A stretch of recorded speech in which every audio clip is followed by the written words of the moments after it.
President Biden warns the potential of a food shortage. Russian officials propose selling their natural resources in exchange for Bitcoin.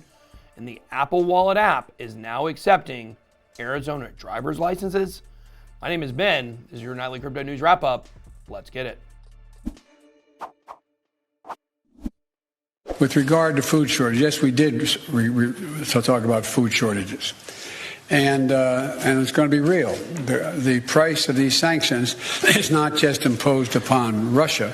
It's imposed upon an awful lot of countries as well, including European countries and our country as well. Yesterday, at a press conference at the NATO summit in Brussels, Belgium, President Biden warns the world that we will see a real food shortage as a result of the conflict between Russia and Ukraine. He also stated Russia and Ukraine have been the breadbasket of Europe in terms of wheat.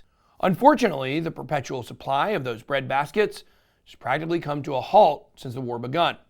If you look up the list of countries that export the most wheat, you will see that Russia and Ukraine are both in the top 5, and together they constitute roughly 25% of the global supply. The president did say that he and other allies of the European Union have full intentions of hiking up agricultural production in an attempt to increase global food security. Don't worry, kids. We're not going to run out of cereal or anything like that, but it might cost a lot more. At a recent White House presser, Jim Psaki said, "While we're not expecting a food shortage here at home, we do anticipate that higher energy, fertilizer, wheat, and corn prices could impact the price of growing and purchasing critical fuel supply and food supplies for countries around the world." Meanwhile, in Russia, with the sanctions hurting the economy, the country is considering accepting Bitcoin for oil and gas. Russia's Energy Committee Chairman Pavel Zavalny has proposed allowing Bitcoin or national currencies as payment options for energy exports to countries it deems friendly, such as Turkey and China. He went on to propose gold and the Russian ruble as payment options for other countries.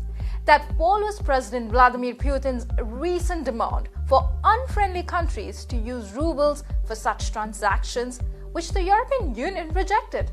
The price of oil has surged since Russia invaded Ukraine. As most of you already know, Russia legalized Bitcoin several weeks ago.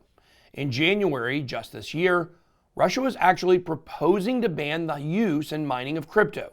CNBC reported Russia's argued for years against cryptocurrencies, saying they could be used in money laundering or to finance terrorism. How ironic.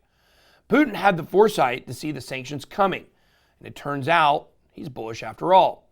Although there are numerous economic sanctions placed on them, that doesn't mean they can't trade with their allies. Russia is now open to selling their natural resources to their friendly countries for Bitcoin, yuan, rubles, gold, or whatever they can get their hands on.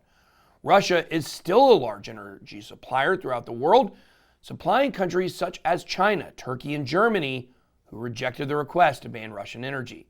German Chancellor Olaf Scholz pushed back against the Russian oil ban, saying, "At the moment, Europe's supply of energy for heat generation, mobility, power supply, and industry cannot be secured any other way." He added that they have been working for months to find alternatives to Russian energy, but it cannot be done overnight. How dare you? Thanks, Greta. All right, guys, let's throw it to Frankie Candles to get an update on the markets. Thank you, Ben. All right, guys, let's jump in and do a little market watch. We got Bitcoin coming in at $44,343. We got Ethereum coming in at 3104.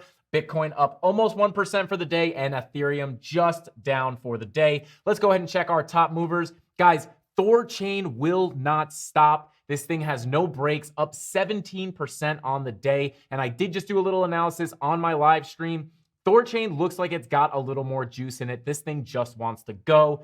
And we got Chili's coming in up 10% for the day, and Quantum up 4% for the day. That's all I got for you guys. If you want to follow me, it's Frankie Candles on YouTube, and then at Frankie_Candles on all socials. Back to the news. Thanks, Frank.